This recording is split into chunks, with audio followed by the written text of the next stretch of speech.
Good evening, viewers. It's the Colonel speaking to you live from the Grange for British Imperial YouTube Broadcasting. And tonight we continue with the Gramophonic murder mystery, this time part 7, where the Professor and the Squire are sitting in a wonderful, idyllic part of England. Here we go. In a peaceful corner of the Grange, country home of the Squire in the Shire.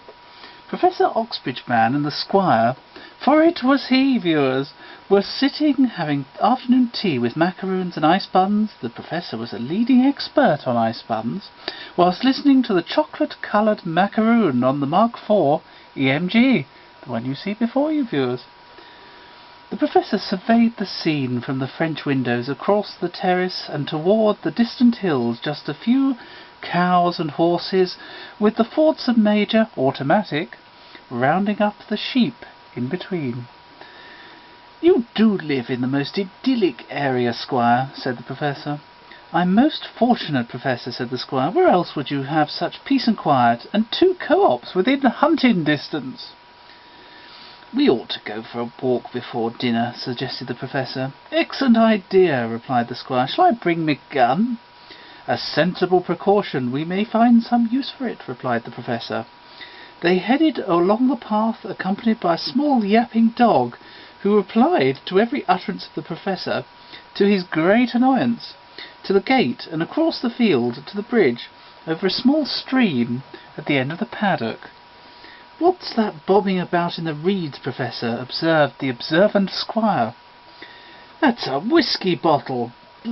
Sadly empty, apart from a note," replied the strict temperance Professor. "A tenner?" asked the ever-hopeful Squire. "Alas, no," replied the equally disappointed Professor. "It's a short note, written on a piece torn from a CLPGS membership list, hence its shortness," replied the Professor. "What does it say?" asked the Squire. "Help," said the Professor. "But there's an address in Yorkieshire on the back," noticed the Squire. "So it had," said the Professor. "Wonder when you'd spot that one, Squire. We'd better head for the station and catch a train to Yorkshire to see the Hermit of Holmbase," replied the Professor. They made their way to the railway station, bought 1½ first-class tickets, a typical money-saving dodge of the Professor's, and when the train arrived, took their seats in the first-class carriage and awaited dinner served by the liveried servants of the London and North Western Railway Company. "Where are we going, Professor?" "Why, we shall go and put this problem before a learned sage, uncontaminated by the ring, the Hermit of Holmbase," said the Professor. "Don't you mean the Kermit of Keighley?" asked the Squire. "No, sadly not. He was run over by an out-of-control Bakewell tart, later eaten by the giant rat of Sumatra. But the least said of that the better," replied the Professor. They arrived at Holmbase station, and were greeted by a gruff station master, who in his straight-talking Yorkshire manner, bloody rude, asked, "What the hell are a couple of southern Nancies doing up here in our beloved Yorkshire?" "Why, my man, we're here to consult the Hermit of Holmbase about an urgent matter," replied the Professor. "We're not Nancies. I have 4 girlfriends, and the Squire has a new housemaid every couple of months." "Girlfriends?" asked the incredulous station master. "Why, that means 4 lots of prezzies at Christmas, and potentially 4 lots of mother-in-laws. Could you direct us to the Hermit's cave?" "Why, it's over there," replied the station master, not at all sounding like Fred Dibner, luckily, at that time, viewers, pointing at a large grit-stone mansion with a row of strangely, constantly revolving numbers beside the door. "What can it mean?" asked the Squire. "It means," said the Professor, "that the meter's running, and we already owe him £3.17 6, and we haven't even asked him anything yet." They went inside, told the Hermit the story so far, and awaited his reply, which was, "Eat all, drink all, pay nought. And if ever thou does out for nought, allus do it for the sen. That'll be £117 12 9. I'll take gold, PayPal, personal cheque, and as it's a lot, a Mark 9 EMG. The Professor and the Squire walked away, hearing a cry from a nearby wood. They ran up and saw an elderly man surrounded by hundreds of rare and interesting 78s, but all had small bite marks around the edge. The owner was frantic. "You got my note. We have an infestation of shellac beetles sent by the ring to destroy the evidence of the lepetomainophone. What can I do?" The Professor snatched up the only remaining uneaten disc, a giant diamond disc entitled Ring Cycle. "I think we have the evidence we need," said the Professor. "Now all we need to do is find a diamond disc machine set up and working, and we'll find out what's been going on." "Onward!" shouted the Professor as he strode purposefully toward a large vicarage with the legend Reverend EMG Expert on the gate a couple of fields away. Where will the adventure take them next, and what loonies will feature in the next instalment? Well, here we go with the next instalment, viewers. As the Professor and the Squire edged ever closer to the vicarage, the Professor exclaimed, "Oh blast, I bought a diamond disc machine from here 2 years ago, and sold it before I reached the end of this drive. I remember it so well. In fact, it was rather surreal." "In what way?" inquired the Squire. The Professor continued, "This very polite Etonian gent rang me one day and asked if I would like to buy his Queen Mary Edison diamond disc machine. I asked if it had anything with it.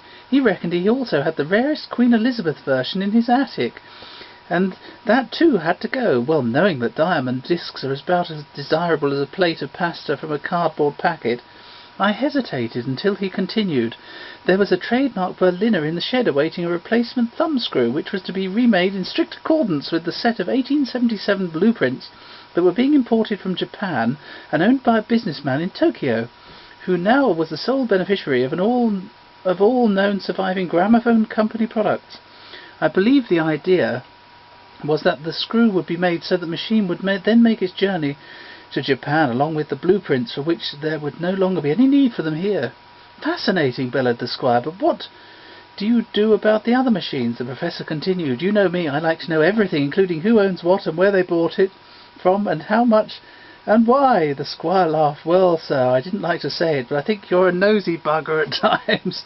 The Professor mopped his brow and stopped walking for a moment. He turned around to see the Squire grinning from cheek to cheek. "Well, you do know everything, sir. Admit it." The Professor looked shocked. How could the mere involvement in every single machine transaction for the past 30 years account for such a stance, he thought to himself. Stroking his chin for a minute, he continued. "Well, as I was saying, I couldn't let this trademark go, and as I would have lost track of its whereabouts, so I offered to buy it, along with both the Edison machines and 1,480,650 shellac records, but gladly none of those wretched diamond disc things. Incidentally, have you ever managed to get those things to cut through stone or concrete yet? Anyway, on entering the house, I had also spotted that they only had 2 HMV 202s and 2 HMV 203s back to back." "What in heaven's name for?" inquired the Squire. The Professor thought for a minute and pontificated. "My take is that he was attempting to create some sort of quasi-stereophonic setup with each pair, and by positioning them on a rotating platform he could switch from 202 to 203. What a cunning man! I offered to buy all 4 of the machines, as well as the trademark of the Edison machines, until I saw what he had inside his attic." The Squire, bursting with anticipation, yelled out, "He had even more in the attic! Oh yes, this man had also hoarded 5 EMG 10Bs, all with oversized horns. I hadn't even considered that there were 5 in the world to start with." "You're pulling my leg," shouted the Squire. No, sir, there's a wild rabbit eating your trousers, if you care to look." "Oh, blast! These were my best trousers, too," cried the Squire. "Wretched animals, hand me your gun, and I'll show the little pests who's boss around here." By now the pair of them had reached the front door of the vicarage, or at least they thought they had. With all the talk, they'd actually strayed off half a mile and had inadvertently arrived at the neighbour's house. The Squire thought for a moment as he sat down on the porch wall. But if that was the vicarage, then why must we go to the neighbours? We seem to have strayed from the path. Well, viewers, what happens in the next exciting episode of the Gramophonic Murder Mystery? Find out soon, and find out if the ring, and Mr. Hope particularly, leading dealer of the ring, are found out. Thank you, viewers, and goodbye.